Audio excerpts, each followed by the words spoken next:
بسم الله الرحمن الرحيم، والصلاة والسلام على رسول الله الكريم سيدنا محمد صلى الله عليه وسلم. اللهم علمنا ما ينفعنا وانفعنا بما علمتنا وزدنا علما. أعزائي الطلبة والطالبات، طلبة الصف الأول الإعدادي، أهلا ومرحبا بكم في درس جديد من دروس مادة العلوم. النهاردة معانا القوة الأساسية في الطبيعة. قبل ما نبدأ درسنا النهاردة لازم نفسر بعض المشاهدات اللي تقريبا بنشوفها كل يوم. يعني مثلا الكمبيوتر ده مثلا كنت بالليل بشتغل عليه، ولما خلصت قمت قفلته ونمت. يا ترى اما اقوم من النوم هلاقي الكمبيوتر ده مكانه؟ اكيد هلاقيه مكانه. امال راح فين يا مستر؟ جايز يكون راح يجيب الفطار ولا حاجة. طب ايه اللي هيحركه من مكانه؟ محدش جه يمته ولا نقله من مكانه. الكمبيوتر يا سادة يا كرام جسم ساكن يفضل مكانه طالما محدش حركه، أو بالمعنى العلمي يظل ساكنا ما لم تؤثر عليه قوة خارجية تغير من موضعه. هو مش ريبوت، هو كمبيوتر زي أي حاجة بتحطها ما بتتحركش من مكانها إلا إذا كان حد حركها. طيب نيجي للجامدة بقى. حرك يا عم الحيطة دي، حركها من مكانها. ايه يا مستر، انت عاوز الراجل ده يحرك الحيطة ازاي؟ ده لو 10 معاه مش هيقدروا يحركوا الحيطة دي. تعرفوا ايه السبب؟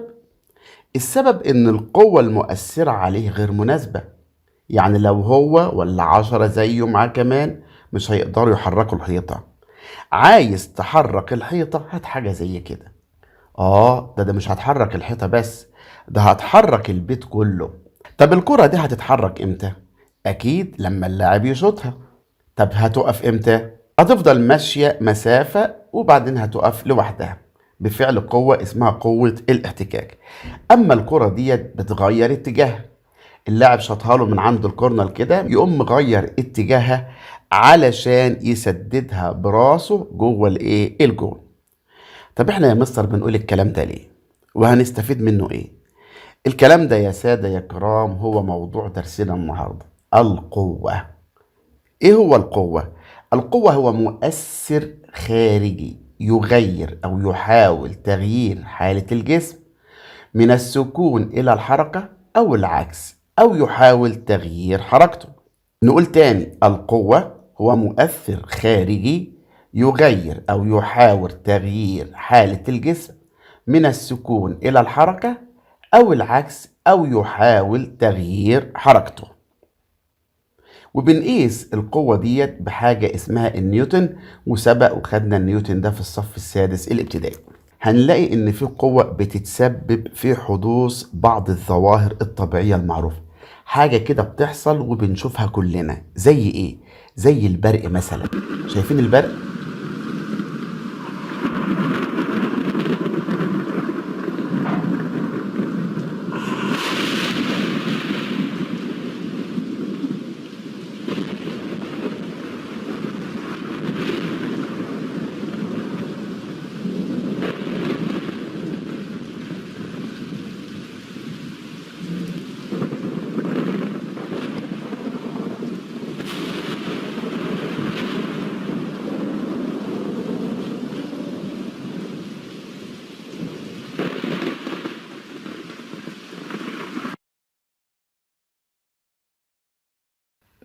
في ظاهرة تانية زي حركة الرياح مثلا. شايفين الرياح بتعمل ايه؟ دي قوة طبيعية. سبحان القادر. شايفين قوة الرياح بتعمل ايه؟ بتشيل بيوت من مكانها.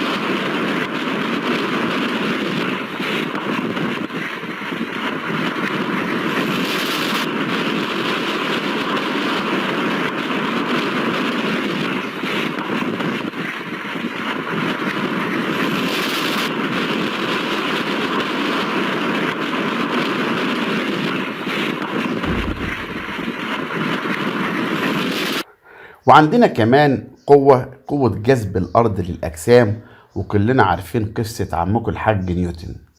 نيجي بقى لقوة جذب المغناطيس.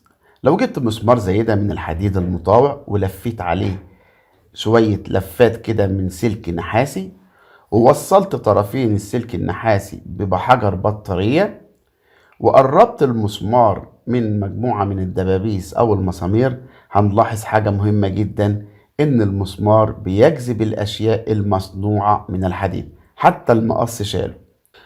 وكمان هنلاقي قوة أخرى بينتج عنها بعض التطبيقات التكنولوجية، زي مثلا توليد التيار الكهربي والمفاعلات الذرية، وكمان القنابل الذرية والأسلحة الحربية.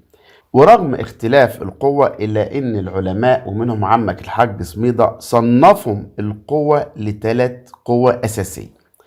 أول حاجة قوة الجاذبية، اتنين القوة المغناطيسية، تلاتة القوة النووية. وفي قوة نووية قوية وقوة نووية ضعيفة.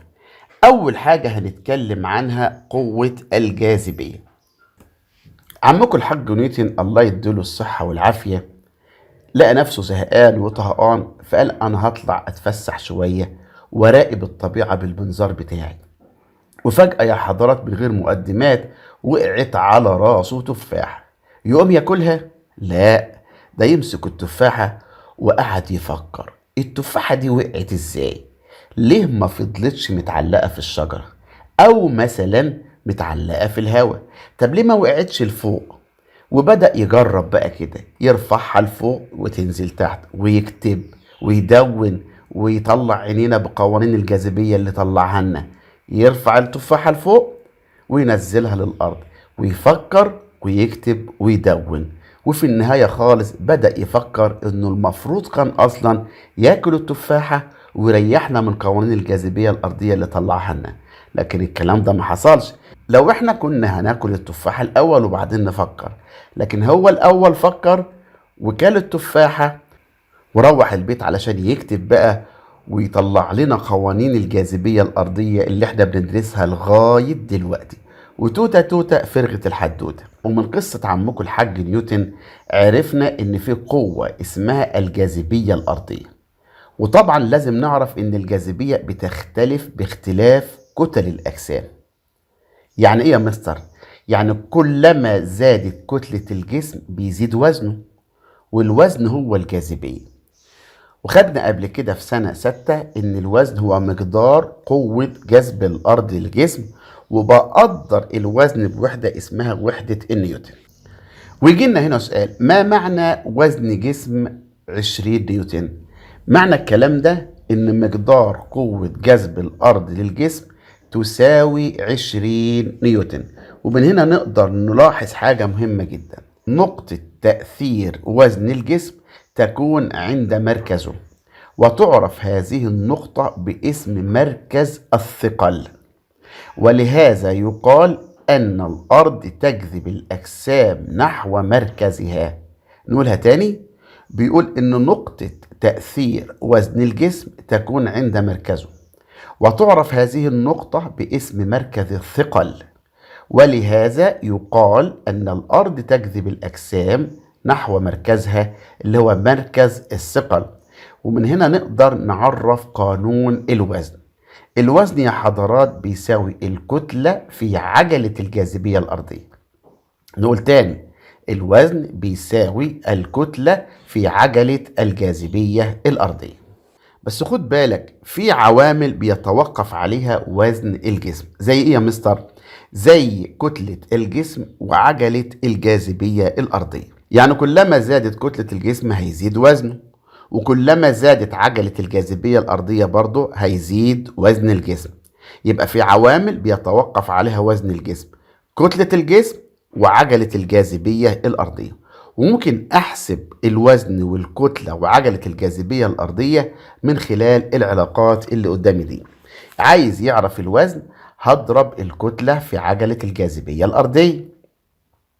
طب لو الكتلة، هقسم الوزن على عجلة الجاذبية الأرضية.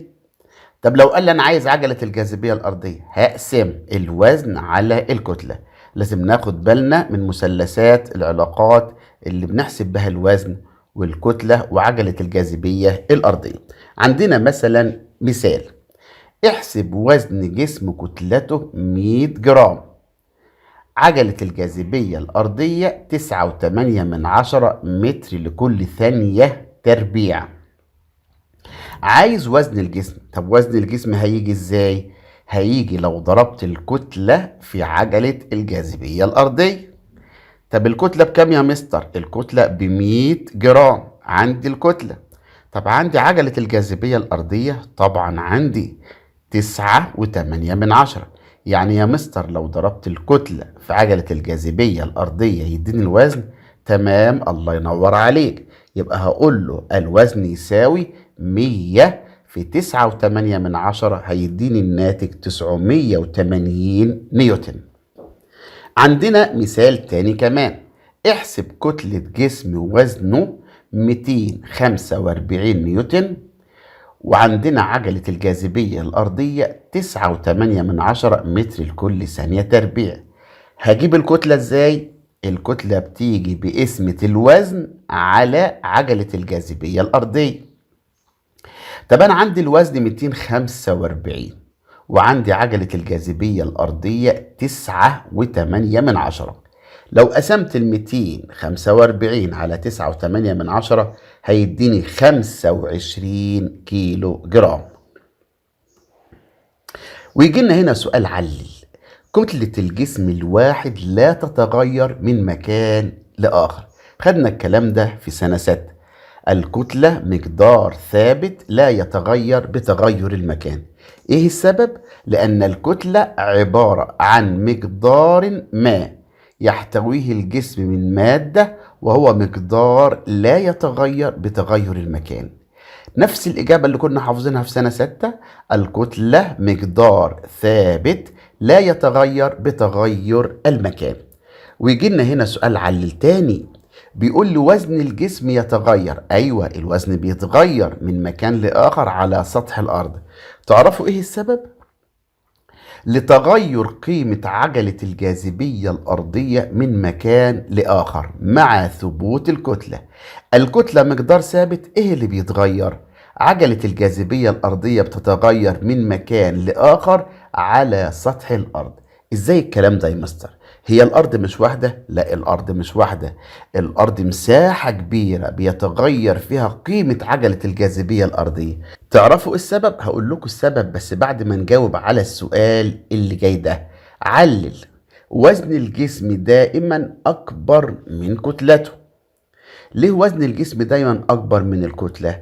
الإجابة لأن الوزن يساوي حاصل ضرب الكتلة في عجلة الجاذبية الأرضية. أكيد هيبقى أكبر لأن بضرب الكتلة. لما أضرب الكتلة في عجلة الجاذبية الأرضية أضرب أي رقم هيطلع رقم أكبر. يبقى لأن الوزن يساوي حاصل ضرب الكتلة في عجلة الجاذبية الأرضية. نرجع تاني للسؤال اللي هو أسباب اختلاف قيمة عجلة الجاذبية الأرضية. السبب الأولاني الاقتراب أو الابتعاد عن مركز الأرض. يعني يا مستر؟ يعني كلما ابتعدنا عن مركز الأرض بتقل عجلة الجاذبية الأرضية. كل ما نطلع فوق تقل عجلة الجاذبية الأرضية، ننزل لتحت نقرب من سطح الأرض بتزيد عجلة الجاذبية الأرضية، وبالتالي بيزداد الوزن. السبب الثاني في اختلاف قيمة عجلة الجاذبية الأرضية الانتقال من مكان لآخر على سطح الأرض. الكرة الأرضية يا حضرات مش زي بعضها. ليه يا مستر؟ احنا كلنا عارفين ان الكرة الأرضية غير تامة الاستدارة، يعني مفلطحة عاملة زي البيضة كده.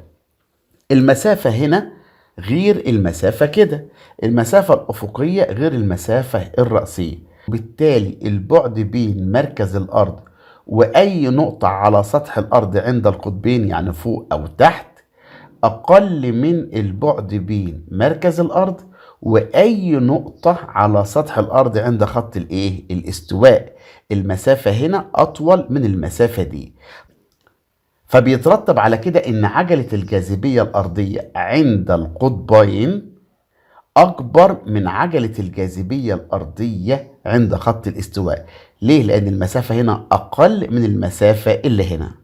نيجي بقى للجزء الثاني اللي هو القوة الكهرومغناطيسية. القوة الكهرومغناطيسية بتتضمن كل من القوة الكهربية والقوة المغناطيسية. خدنا من الكهربية والمغناطيسية دخلناهم في بعض وسميناهم القوة الكهرومغناطيسية. عرفنا قبل كده ان انا لو جبت مسمار من الحديد المطاوع ولفيت حواليه ملف من السلك النحاسي ووصلت الطرفين ببعض وقربت المسمار من مجموعة من المسامير، هلاقي ألاحظ انجذاب المسامير للمسمار. يبقى أنا حولت كده المسمار لمغناطيس بالطاقة الكهربية. يبقى في علاقة بين الطاقة الكهربية والطاقة المغناطيسية. وكده قدرنا نستفاد ان للتيار الكهربي تأثير مغناطيسي. يعني عند مرور التيار الكهربي في الملف يعمل قلب الملف كمغناطيس مؤقت يجذب اي جسم مصنوع من الحديد او يجذب برادة الحديد اليه. وقدرنا نستفيد من القوة الكهرومغناطيسية ديت في حاجات كتيرة جدا. اعتمدت فكرة عملها على القوة الكهرومغناطيسية. زي ايه؟ اول حاجة يا حضرات المغناطيس الكهربي. ايه هو المغناطيس الكهربي؟ المغناطيس الكهربي أداة بتحول الطاقة الكهربية إلى طاقة مغناطيسية. فكرة عمله عبارة عن ملف من سلك نحاس معزول يحيط بقضيب من الحديد المطاوع. بيشتغل ازاي؟ بيشتغل ازاي المغناطيس الكهربي؟ بيقول لما الكهرباء تمر في الملف بيتحول قلب الملف اللي هو القضيب الحديدي اللي مصنوع من الحديد المطاوع إلى مغناطيس مؤقت. الكلام ده بيحصل امتى؟ لما وصل التيار الكهربي في المغناطيس، وعند قطع التيار الكهربي يفقد المغناطيسية. شايفين الونش ده بيشيل كميات كبيرة جدا من الحديد، والمغناطيس الكهربي بيدخل فيه تركيب كثير جدا من الأجهزة المنزلية اللي عندنا زي الجرس الكهربي، وزي الونش اللي قدامنا ده بيستخدم في رفع قطع الحديد الخردة في المصانع، وبرضه بيشيل أجزاء السيارات الضخمة يقدر يشيلها. شايفين بتنجذب إليه إزاي من قوته. الحاجة التانية اللي قدرنا نستفيد بيها من التطبيقات على القوة الكهرومغناطيسية المولد الكهربي.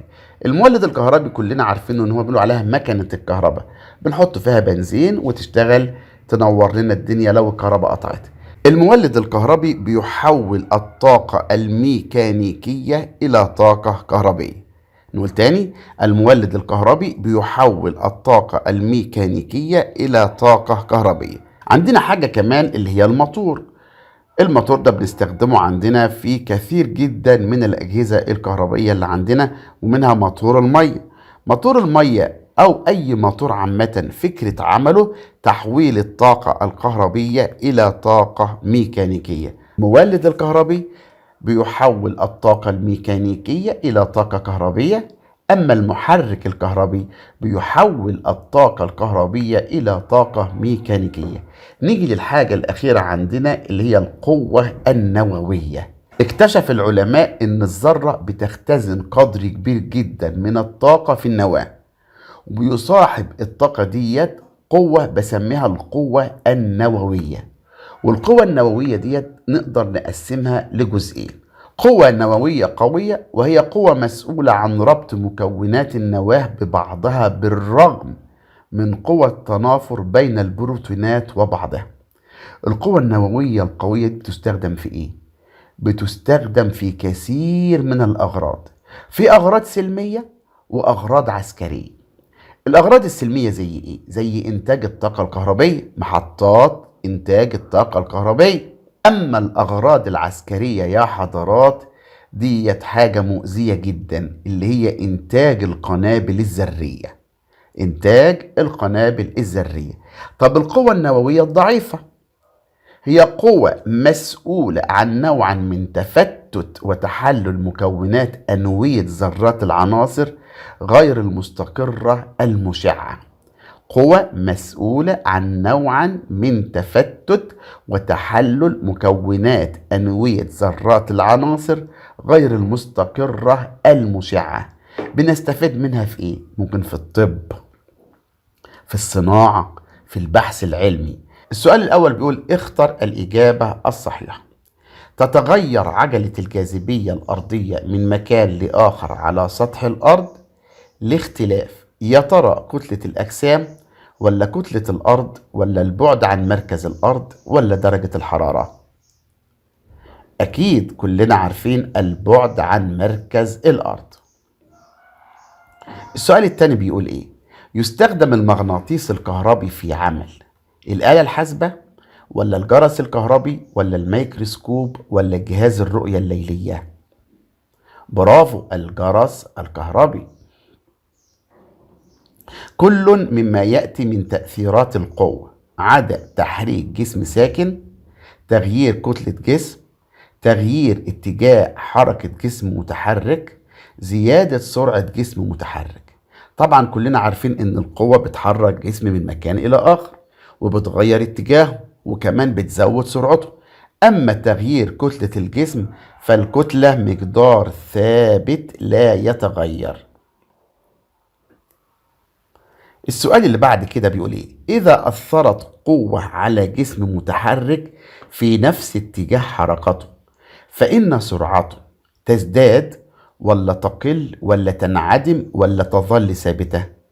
في نفس اتجاه حركته يبقى اكيد ايه؟ تزداد.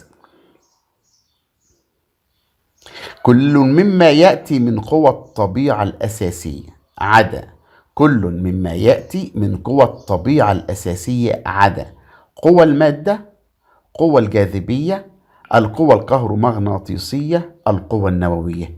أكيد ما عدا قوى المادة، لأن عندنا القوى الطبيعية الأساسية هي قوى الجاذبية والقوى الكهرومغناطيسية والقوى النووية. مكتشف الجاذبية الأرضية هو العالم بلانك، نيوتن، كولوم، أرشميدس. برافو عليك، نيوتن، وعرفنا حكايته مع التفاحة. يزداد الشغل المبذول في رفع الأجسام لأعلى بزيادة حجم الجسم، كتلة الجسم، كثافة الجسم. لا توجد إجابة صحيحة. يزداد الشغل المبذول عشان أرفع جسمي لأعلى. يزداد بزيادة إيه؟ أكيد بزيادة كتلة الجسم. كل ما كان الجسم تقيل أحتاج شغل أكتر عشان أرفعه، ودي حقيقة. من الحالات الموضحة بالأشكال بيقول لي ما الحالة التي يبذل فيها الرجل الشغل الأكبر؟ ده دلو ممتلئ، وده دلو فارغ، وده دلو فارغ، وده دلو ممتلئ. ايه الفرق بين الصور؟ الفرق بين الصور يا حضرات المسافة. في مسافة طويلة ومسافة قصيرة، وفي دلو ممتلئ وفي دلو ايه؟ فارغ. تفتكروا ايه الفرق او ايه الحالة اللي بيبذل فيها الرجل الشغل الاكبر؟ اكيد الحالة الرابعة اللي هي دال دي. تمام؟ ليه؟ لان المسافة طويلة والدلو ممتلئ. وزن الجسم على سطح الارض يعتبر من القوى الكهرومغناطيسية ولا القوى الجاذبية ولا القوى النووية القوية ولا القوى النووية الضعيفة؟ هقول تاني، وزن الجسم على سطح الأرض يعتبر من القوى الكهرومغناطيسية ولا القوى الجاذبية ولا القوى النووية القوية ولا القوى النووية الضعيفة؟ أكيد قوى الجاذبية. تقدر القوة بوحدة نيوتن، كيلوغرام، الجول ولا الكولوم؟ أكيد القوة تقدر بوحدة اسمها النيوتن. يتغير وزن الجسم بتغيير سرعته، حجمه، موضوعه على سطح الأرض ولا به وجيم معا؟ يتغير وزن الجسم بتغير الإجابة موضوعه على سطح الأرض. إذا زادت كتلة الجسم إلى الضعف فإن وزن الجسم يقل للنصف ولا يزداد للضعف ولا يظل ثابتا ولا يساوي كتلته؟ إذا زادت كتلة الجسم إلى الضعف فإن وزن الجسم إيه اللي يحصل له؟ أكيد الإجابة يزداد للضعف. شكل 1 وشكل 2 بيعبر عن قطعة من المطاط. يعبر عن قطعة من المطاط بعد الضغط عليها لتقليل حجمها. ماذا يحدث لكل من كتلة ووزن قطعة المطاط بعد الضغط عليها؟ الكتلة بتزداد والوزن بيزداد. الكتلة بتزداد والوزن لا يتغير. الكتلة لا تتغير والوزن يزداد. الكتلة لا تتغير والوزن لا يتغير. أكيد الأخيرة، ولا الكتلة هتتغير ولا الوزن هيتغير. كده انتهيت من درس النهاردة. اضغط لايك لو كنت استفدت من الفيديو، وكمان اشترك في القناة وفعل الجرس عشان يجيلك إشعار لكل فيديو جديد. أترككم في رعاية الله وأمنه، والسلام عليكم ورحمة الله وبركاته.